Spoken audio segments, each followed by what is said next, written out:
राधे राधे, जय श्री कृष्णा। आज की कथा में आप सभी भक्तों का हार्दिक स्वागत है। भगवान श्री कृष्ण और श्रीमती राधा रानी की कृपा सदैव आप पर और आपके समस्त परिवार पर बनी रहे। और अब सुनते हैं आज का अध्याय। राजा मैथिल पूछने लगा कि हे महाराज, वैशाख के जो धर्म आपने वर्णन किए हैं वह तो बड़े ही सुलभ हैं और उनसे विष्णु भगवान प्रसन्न भी हो जाते हैं। फिर तत्काल अर्थ, धर्म और काम मोक्ष भी प्रदान करते हैं। ऐसे वेद विहित धर्म संसार में ज्ञात नहीं है। यह क्या बात है, मुझसे कहिए। श्रुतदेव जी बोले कि हे राजन, वैशाख मास के कर्तव्य धर्म प्रख्यात क्यों नहीं है और अन्य धर्मों की संसार में ख्याति क्यों है। संसार में पुत्र पौत्र तथा धन संपत्ति सांसारिक भोगों के चाहने वाले मनुष्य बहुत हैं, इसीलिए राजस और तामस धर्म संसार में प्रख्यात है। और जो इच्छा रहित सात्विक धर्म सुख प्राप्ति करके विष्णु भगवान को प्रसन्न करने वाले हैं वह पृथ्वी पर छुपाने योग्य हैं। इसका कारण बताता हूँ, सुनो। इक्ष्वाकु के कुल का भूषण काशीपुरी में नृक का पुत्र सार्वभौम राजा बड़ा यशस्वी कीर्तिमान नाम का हुआ है। यह जितेंद्री क्रोध को जीतने वाला ब्राह्मण और राजाओं में उत्तम था। एक दिन वह आखेट करता हुआ जा रहा था तो मार्ग में मुनि वशिष्ठ जी के शिष्यों को देखा, जो कहीं प्याऊ लगवा रहे तो कहीं छाया मंडप बनवा रहे, कहीं वापी निर्मल करवा रहे, कहीं बैठे हुए मनुष्यों के पंखों से पवन कर रहे, कहीं सुगंधित फूलों को दे रहे, मध्याह्न समय में छत्री दान कर रहे हैं, कहीं तांबुल दे रहे हैं और कहीं नेत्रों में कपूर लगा रहे हैं। यह देखकर राजा ने पूछा कि तुम कौन हो और यह क्या कर रहे हो। वे बोले कि हम वैशाख में कर्तव्य धर्मों को गुरु वशिष्ठ जी की आज्ञा से कर रहे हैं, जिनके करने से धर्म, अर्थ, काम और मोक्ष मिलता है, और विशेष फल तुम गुरु जी से जाकर पूछो। अब यह सब सुनकर राजा वहां से तत्काल चल दिए और वशिष्ठ जी के आश्रम में पहुँचे। राजा गुरु वशिष्ठ को प्रणाम करके और वहां बैठकर कहने लगे कि हे मुनिवर, मैंने मार्ग में आपके शिष्यों को शुभ कर्मों को करते हुए देखा है और उनसे पूछा है कि यह क्या कर रहे हो और क्यों कर रहे हैं, किस फल के निमित्त कर रहे हैं। तब उन्होंने मुझे आपके पास भेजा है और कहा है कि हमें बताने का अवकाश नहीं है, तुम गुरु जी के पास जाओ। इसीलिए मैं आपके पास आया हूँ कि आपसे इन धर्मों को सुनूं। वशिष्ठ जी प्रसन्न होकर कहने लगे कि हे राजन, वैशाख मास में प्रातः काल स्नान करके विष्णु भगवान का विधिपूर्वक प्रेम से पूजन करें और फिर दान करें और फिर ब्राह्मणों की सेवा करें। ऐसा करने से भगवान जगन्नाथ प्रसन्न हो जाते हैं। इसीलिए तुम अपने राज्य में भी जहाँ जो कोई वैशाख धर्मों को ना करे उसे दंड दो। इस प्रकार वशिष्ठ जी से वैशाख मास के सभी धर्म सुनकर भक्तिपूर्वक राजा उनकी पूजा करके अपने घर चला आया और सभी धर्म करके देव निरंजन भगवान केशव में बड़ी प्रीति करने लगा। हाथी पर ढोल रखवाकर अपने राज्य में मुनादी करवा दी कि 8 वर्ष से 80 वर्ष के वृद्ध पिता, पुत्र, भार्या, इष्ट मित्र कोई भी हो जो मेष की संक्रांति में सूर्योदय से पहले स्नान नहीं करेगा और वैशाख कोक्त धर्मों का पालन नहीं करेगा, उसको चोर के समान दंड देकर देश से निकाल दूंगा। गांव-गांव में धर्मोपदेशक ब्राह्मण नियुक्त कर दिए और धर्महीनों को दंड देने के लिए 10-10 सवार नियुक्त कर दिए। इस प्रकार इस चक्रवर्ती राजा के राज्य शासन से यह धर्म वृक्ष सब देशों में विस्तार पूर्वक फैल गया। जो मनुष्य प्रमाद से भी इस राजा के नगर में मर जाते थे उनको निसंदेह विष्णु लोक प्राप्त होता था और वे यम लोग नहीं जाते थे, जिससे कि चित्रगुप्त को लिखने के लिए कुछ भी काम न रहा और फिर सभी पापी लोगों से नरक खाली हो गया। तब नारद जी धर्मराज जी के पास जाकर बोले कि हे राजन, नरक में पहले जैसे हाहाकार शब्द अब सुनाई नहीं देते। खोटे कर्म करने वाले, माया और दंभ से बढ़े हुए पापी मनुष्य तुम्हारे लोक में क्यों नहीं आते और चित्रगुप्त भी हाथ पर हाथ धरे बैठे रहते हैं। इसका क्या कारण है? तब धर्मराज बोले कि हे नारद, आजकल पृथ्वी का राजा ऋषिकेश पुराण पुरुषोत्तम का बड़ा भक्त है। उसने अपने देश भर में मुनादी करवा दी है कि सब छोटे बड़े बूढ़े मेष की संक्रांति में वैशाख मास के धर्म का पालन करें। उल्लंघन करने पर दंड के भागी होंगे।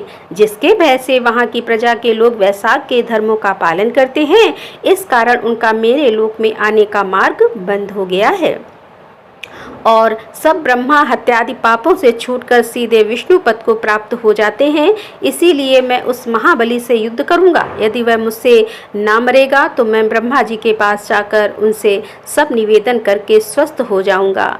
इस प्रकार नारद जी से सलाह करके मृत्यु, रोग, जरा आदि सेवकों तथा 50 कोटि यमदूतों को लेकर स्वयं यमराज दंड उठाकर भैंसा पर चढ़कर पृथ्वी पर आए और शीघ्र ही उस राजा की पुरी को घेर लिया और महाशंखनाद करने लगे। जब राजा ने यह सुना कि यम ने यह पुरी घेर रखी है, तब तो अत्यंत क्रोध में भरकर अपनी सब सेना सजाकर नगर से बाहर आया।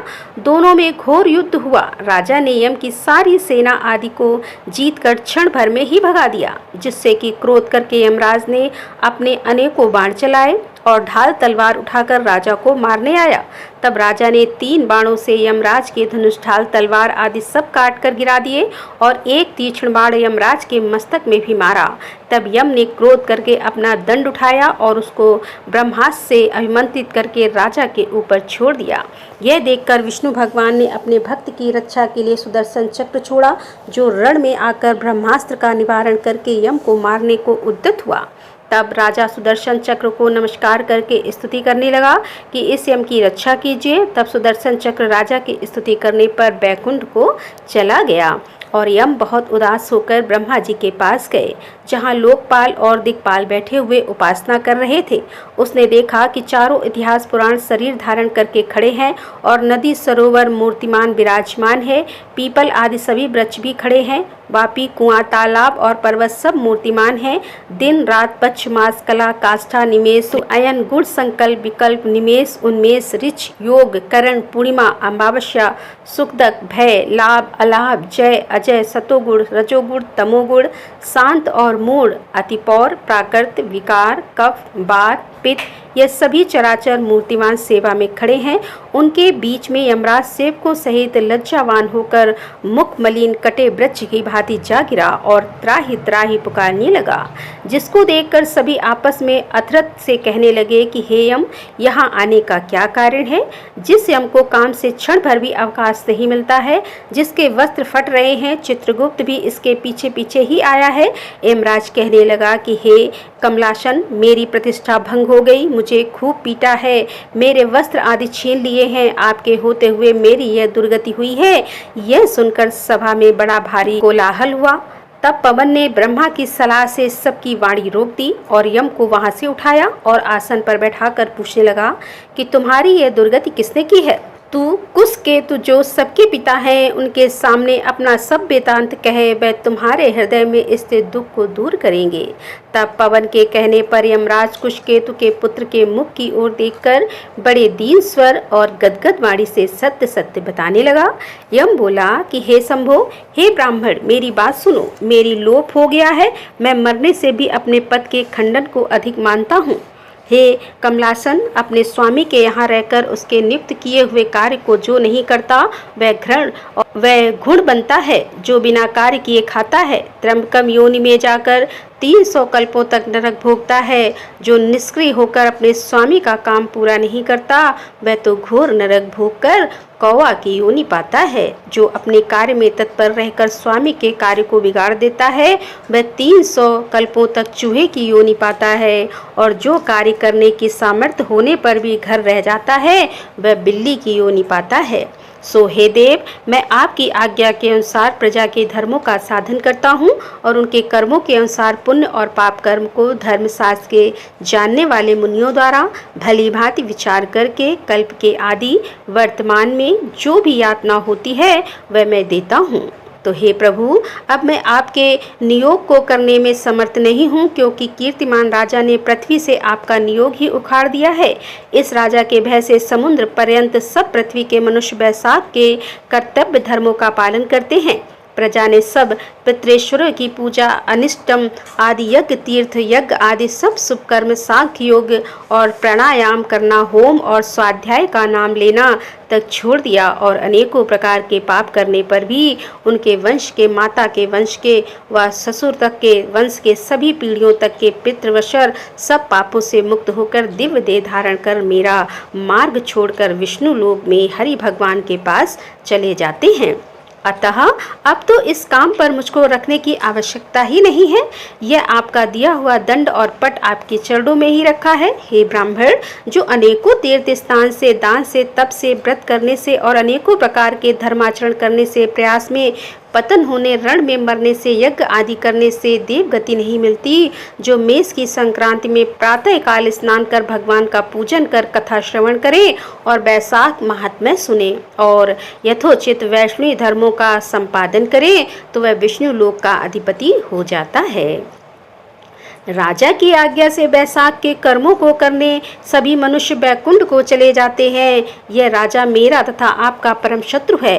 हे जगतपति, इस राजा का निग्रह करना उचित है। यदि हम उसकी उपेक्षा करेंगे तो केवल विष्णु भगवान के चरणों का आश्रय लेकर वह राजा इस संपूर्ण लोक को वैकुंठ में ले जाएगा, संपूर्ण लोक को वैकुंठ में ले जाएगा, इसमें कोई संदेह नहीं है। इस कीर्तिमान राजा ने मेरी तो लीप दूर कर दी, ऐसा किसी क्षत्रिय ने आज तक नहीं किया। हे प्रभु, पटना मार्जन की बात तो पुराणों में भी नहीं सुनी। उस राजा के सिवाय भगवान में तत्पर ऐसा कोई राजा ही नहीं हुआ जिसने कि पटमार्जन की घोषणा कर दी हो और यमलोक में आने का मार्ग ही रोक दिया हो। राधे राधे, जय श्री कृष्णा।